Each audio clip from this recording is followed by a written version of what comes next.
Hello everyone, you are listening to Kids Wave Radio. My name's Shiloh Macmillan. Today I'm joined by Erin Gilbey, the new hub manager for the National Literacy Trust in Birmingham. Erin has a background in storytelling, creative writing and community arts, and she's now leading projects that help children and families across our city discover the joy of reading. Kids Wave Radio, let your mind be free. Explore, learn and share in harmony. Email us your thoughts, join the band. Kids Wave Radio at protonmail.com, take a stand. Welcome to the show, Erin. Thank you so much. I'm really excited to be here. It's a pleasure having you on. Can you start by telling us a bit about your role as hub manager? What sort of things do you do day to day? Yeah, so my job is to connect up all of the different literacy-based work that goes on in Birmingham and to create opportunities for people to engage with reading and writing, especially people who might have not had a lot of opportunities to get involved with reading and writing before. So in reality, that means I visit lots of wonderful community events and give out books. I write newsletters to connect schools to different projects that are going on and community organisations as well. And I get to meet lots of people doing brilliant work in the reading and writing worlds in the city. It sounds fascinating. So you've probably met quite a few interesting people throughout your journey. Yeah, definitely. You've worked on community storytelling and creative projects before. How has that experience helped you in your new role encouraging children to read? Yeah, in my previous role, I did lots of work running workshops in creative writing and storytelling with children and young people. And I also produced festivals and events which were connected to storytelling and creative writing, which has put me in contact with loads of people across the city, which is really useful in my current role, because I already know a lot of the challenges that communities face in connecting with reading and writing, and also what makes people most excited about reading and writing as well. It's brilliant work what the National Literacy Trust are doing. They're helping and encouraging more children to read, as statistics have shown that reading and literacy is at an all-time low. The National Literacy Trust found that out just this year, and they also found out that only 47% of children aged 8 to 18 say that they enjoyed reading for fun. That's the lowest figure since the records began. Why do you think so many children have lost interest in reading? I think there's a few reasons, and the National Literacy Trust research has found a few reasons as well. So children have so many more demands on time than they once did. So there's homework, there's extracurricular after-school clubs, socialising. Children have been pulled in lots of different directions, and reading is just one thing that they have to do on top of a huge list. A lot of children also don't have access to books in the home. A lot of our libraries, unfortunately, have been shut down recently, and so being able to access books to read is a real problem. And also having just a quiet corner and the space to read in a busy house with lots of siblings, or in different environments that you're in, can be really difficult. Having that time and space is really important as well. So I think that those are a few of the reasons that reading for pleasure is less enjoyed than it once was. Yes, definitely. Now homework has actually risen up more, because now they're trying to encourage more children to actually remember what they're doing in the classroom, which is some people don't like homework because they just get too many assignments and things. So what's one small thing that could help the children fall in love with reading again, even with everything that's going on outside? I think the one small thing has to be a really good story or a really good book that connects with that individual and their interests. That's, I think, the catalyst for helping children to enjoy reading again. What's one book that you enjoy to read? When I was younger, my favourite book was Peter Pan, and then when I was a teenager, I liked George Orwell's 1984. And at the minute, I'm reading a lot of nature writing, a lot of Robert Macfarlane writing and poetry around connecting people with nature through words. So a lot of his work is what inspires me as well. Wow, nature is really powerful. It can bring out so many different things. If you just were to live in a forest, you would see so many things that you don't see living in a city, so to speak. Like just a few minutes ago in the studio, we had a glorious rainbow outside the window, arcing up, and there is the myth about finding the pot of gold at the end. So I wouldn't mind trying to find that, actually. Seeing and connecting with nature is the main thing that can help you, and it can kind of it inspires your creativity. So you would maybe want to go home and paint a picture, write poetry, write a story about nature. So nature and reading have quite a strong connection. Some children say that they can't find a book that really interests them. How can parents or teachers help with that? I think libraries, school libraries and public libraries where you do still have access to them are a great resource, and allowing children to explore and pick out their own book and choose themselves, go through all of the shelves and see what appeals to them is always a really good idea. But also finding books that are related to other interests. For example, I really enjoy Thai boxing as well as reading and writing. And so maybe if I was 7 years old and struggling to get into reading, I'd like my parents to talk to me about books about Thai boxing. Maybe that would be what would get me into reading. So find their common interests. So if they're interested in basketball, then maybe try and find books about basketball and things like that. So that's a great tip for parents and teachers who want to encourage their children to read more. Do you believe that every child can become a confident reader, even if reading feels difficult at first? Because I know so many children say that, reading's so difficult, it's so difficult to understand everything, and as well the long sentences don't captivate my attention and things like that. Yeah, I think reading is difficult at first for everybody, and for some people it's difficult for a lot longer, and for some people they get the hang of it straight away. But I definitely think that every child can become a confident reader, especially with encouragement from parents and teachers and friends, and keeping practicing, and not worrying too much about how long the books are that they're reading, or whether they're reading picture books or whether they're reading comics, but reading what really entertains them will help to practice, and then before they know it they'll be more confident. So I hope that helps everybody out there, and as well there are quite a few National Literacy Trust events going on. So if you're struggling to find your perfect book, you could come to one of the events and you could have a look through the list. I'm at one recently that's going to be taking place in Birmingham Central Mosque. I'll have a look at my calendar. I think it's in the next couple of weeks, yeah.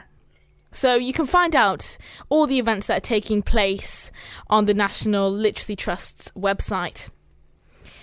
Reading isn't just about schoolwork as well. It builds imagination and confidence as well. So reading, it can really help you. It boosts your jobs as a natural, as Kyle actually, when he was in the role, told us a couple of months ago, that reading could help with your articulation of sentences and things like that.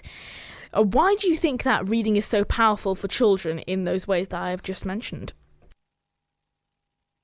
I think it allows children to share their stories and their opinions and find the exact specific words that means that they'll be heard by their friends and by adults in their lives, because you find those words in books. But also reading really helps with writing, so it will help you to communicate through writing as well, and again share your story, share your opinions, share who you are. So yeah, I think it's really important. Absolutely. So you did mention before that children have been much busier than in the last decade, and what's one easy way that families can still make reading part of their daily life? I think trying to schedule in weekend trips to libraries or bookshops is a really nice way of connecting with stories. Having a bedtime story is an age-old tradition, but it's something that really meant that I got into reading, got into writing in the way that I did. I think bedtime stories are really fundamental. And just remembering as well that you don't have to read for very long. I know, Shiloh, you promoted our Take 10 to Read campaign only last month, looking at just taking 10 minutes to read. And although that's a campaign that we specifically run for World Mental Health Day, that applies to all year round. If you take 10 minutes to read together a poem, a short story or a picture book, then it can have a huge impact, and it doesn't need to take a whole afternoon out of your week. Absolutely. And you just mentioned about the bedtime stories, so they are very important, as you just mentioned there. What are some kind of free or low-cost ways families can enjoy stories together? Because books are quite expensive these days, and as you mentioned, loads of libraries are closing down as well. So there might be, I believe, in this area, I believe Small Heath Library has closed, and one in Yardley Green or somewhere like that. So in the areas where literacy is needed the most, because families are struggling with poverty. So what's one way that they can obtain some stories and enjoy them together? Well, the National Literacy Trust at the minute is running a big campaign called Libraries for Primaries, which is helping to make sure that school libraries exist in all primary schools. And that's a resource that families can draw on as well, taking a book home from the school library and visiting the school library, talking to your school and seeing if is it open after school for us to go and take a book, or is there an assigned time, is a really good way. When you can access public libraries, they are the most amazing resource. They're where magic happens. If you're thinking more low cost, I love secondhand bookshops. I love Oxfams. You can find some real gems. You can find your next favourite book in a secondhand bookshop. And then there's sometimes free audiobooks online as well. Or if you've already subscribed to things like Spotify, there's some audiobooks on there as well. So that's another way of accessing stories. And as well, everybody, remember that our campaign, Children Who Read Succeed, takes place every Thursday from 3:30 to 4 p.m. So every week we generally read out a story or have a narrated story due to and associating it with one aspect of reading. So remember, you can listen to that at 3:30 to 4 p.m. every Thursday on 93.5 FM. Now, research shows that the average child now spends about 5 hours a day on screens, phones, and video games. What do you think of that? I think it's really important that we remember that screens and phones can be vehicles to access stories as well. So whether it's online stories, sometimes like fan written stories can be found online for free, or it might be that you've got Kindle downloaded and that you can read stories there, and audiobooks as well, great to listen to. I think personally I really like the idea of talking more about what we're reading online, so that we still get that community feel, because it can feel like nobody's reading, but secretly everybody might be reading the same book on one bus journey. It's just all on the screen now. So yeah, I think it's really important to use tech as a vehicle for reading, and I think audiobooks are wonderful, and reading on Kindle and equivalent apps is wonderful as well. But yeah, it's nice to remember to talk about what you're reading online too. Definitely, and the balance is really the key between video games and reading, because you can even, Carl even mentioned, you can find books about video games. So everyone can read. There's probably a book for everyone. So you can find your perfect book on any topic, really. What difference have you seen when families start reading together regularly? Yeah, so I've worked with a few families in my previous role who read together regularly. And for me, and from my experience in my own family as well, I feel like reading is something that really brings a family unit together, because it creates that time to share a story and share opinions on the story, and something to talk about for the rest of the day as well. If you're kind of reading a chapter book with your family, and you've left on a cliffhanger, then that's something to chat about while you're going around the supermarket and doing all the everyday tasks. So I think it's a really nice way to bring a family together, or even if you're all reading different stories, sharing those stories and ideas from them, and as children get older, swapping books with parents and things as well is a really lovely way to connect.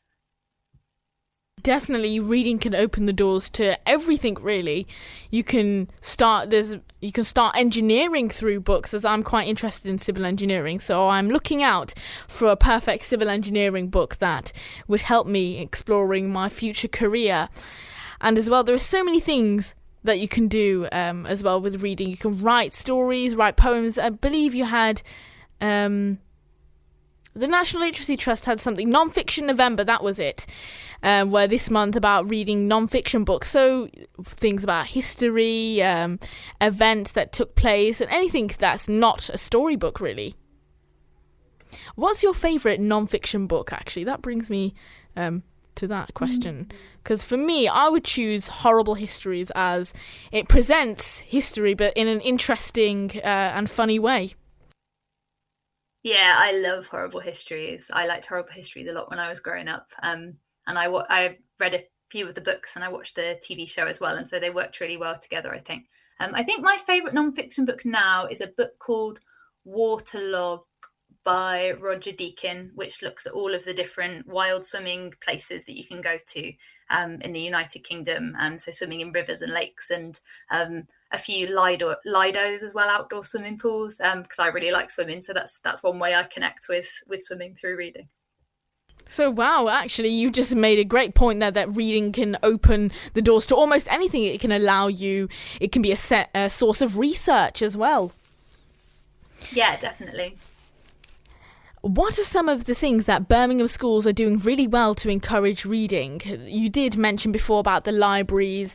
So what other things could they do, and what are they doing that could promote literacy? I think what's really struck me in my first 8 weeks with the National Literacy Trust, meeting lots of teachers and schools, is how passionate teachers are, and other members of staff in schools as well, teachers and librarians, at making sure that children access reading and writing opportunities.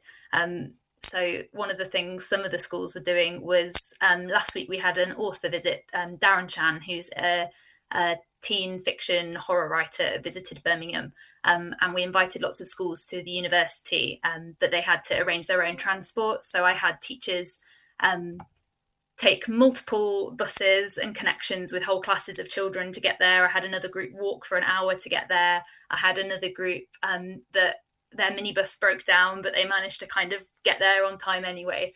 So I just think teachers, from where I'm sitting, it looks like teachers are going out of their way, with all the other pressures of the profession, to make sure that young people can access these amazing literacy opportunities, and connect with different stories, and reading and writing. So yeah, I think teachers are the magic. Absolutely, everything starts with the teacher. They're with you for the next 6 years, well, depending on how you go about it. In primary school, 6 years, in secondary school, 5 years. So they can really help you discover your love of reading. Like I had,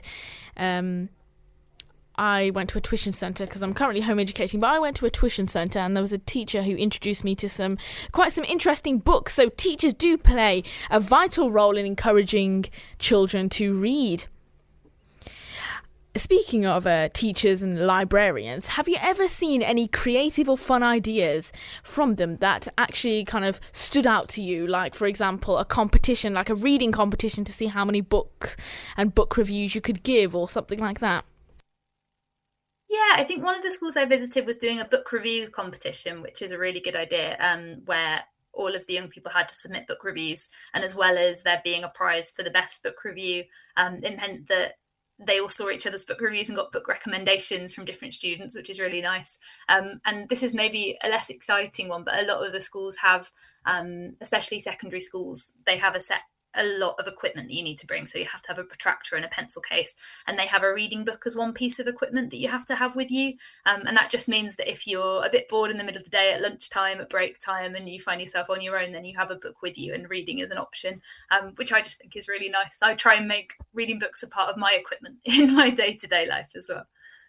Yes, it's really good. I'm happy to hear that schools, because I'm home educator, so I'm happy to hear that schools are actually encouraging it with bringing a reading book. So that means, like, kind of if you finished your work early, then you can just sit down and read. So that's encouraging literacy in the classroom as well, and in schools and at lunchtime. Now, there are loads of National Literacy Trust events. Unfortunately, I can't attend every single one of them. But are there any exciting projects or reading events coming up through the Birmingham Hub that families can look forward to? Yeah, so our big one at the minute is Haunted Birmingham, which has run for the last 2 years as well. And so families have got until the 1st of December to write a scary story set somewhere in Birmingham. And if you submit your scary story, it goes onto our big online map so that anybody can read it. If you want it to go on the map, then yes, you can submit it and we can put it on there for other people to read and enjoy. And that's for children aged 8 plus and adults, so parents can get involved with that as well. And yes, you've got until the 1st of December, and then there'll be a celebration in January, which we'll be sharing news of as well. Oh wow, that's quite a great way. Set a horror story somewhere in Birmingham. I could think of quite a few places. Aston Hall for one. There is the Ghost of the Green Lady or some such thing that they have there. So it could be set anywhere in Birmingham. So remember, you have until December to submit your Haunted Birmingham story. And now, unfortunately, we are coming to the end of the interview, but I have one last question before we go. And now this question is to do with kind of integrating reading into everyday life. How do you think that children can integrate it into, well, most things they do? You did mention about discussing it together and also about schools and libraries, but how could they really integrate it into their everyday, like a routine? Yeah, I think it's hard to set a routine with all the different things that young people have on, and that older people have on as well. I think the adults have similar challenges. That if you're somebody who takes public transport or you spend a lot of time sat in the back of the car and you're lucky enough not to get car sick, then reading while you're traveling is always really nice. I love reading on trains. That's always nice. And if that's something that happens every single day, then that's an easy thing to fit into your routine. Reading around your hobbies as well can really motivate you to read every day. So if you're getting better and better at basketball or ballet or something, skateboarding, for example, then having a book on the go that you can check into while you're playing basketball, maybe in between matches or while you're at the skate park, to kind of go, okay, I'm going to try this next. Oh, what did this person do? So yeah, building it into your hobbies can be a good way. Or having a book that you read with at the same time as your friends as well, and chatting to them about the story can be really exciting. Similar to if you're watching the same TV show or playing the same video game, reading a story at the same time can give you something to chat about as you go through your day. And that is one perfect way to integrate reading into your daily life. Thank you very much, Erin. I've been joined by Erin Gilbey, the new hub manager for the National Literacy Trust in Birmingham. And Erin is about to give us the website that you can find everything else to do with the National Literacy Trust at. Yeah, so if you look up National Literacy Trust Birmingham Hub, then you'll be able to find our website. Thank you very much, Erin, for coming on the show. It's been a pleasure having you.